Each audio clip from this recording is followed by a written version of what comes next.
Հիմա ասում են KGB-ի agent, այդ KGB-ն ունի այսօր ուղիղ հետնորդ FSB-ն է։ Համ ասում եք KGB-ի agent, համ ուղարկում եք FSB-ի ակադեմիա մարդ սովորի, որ գա մեր քաղաքացուն տանում եք այնտեղ, որ վերբով կանեն, գցում եք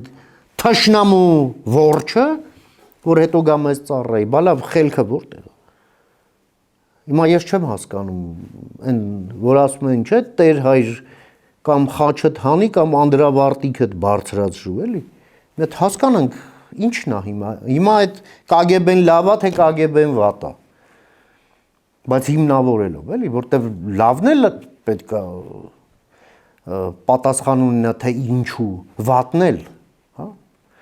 Վատը հասկացանք, ինչու։ Բայց չկան։ Ու ինչի համար։ Սրանք հարցեր են։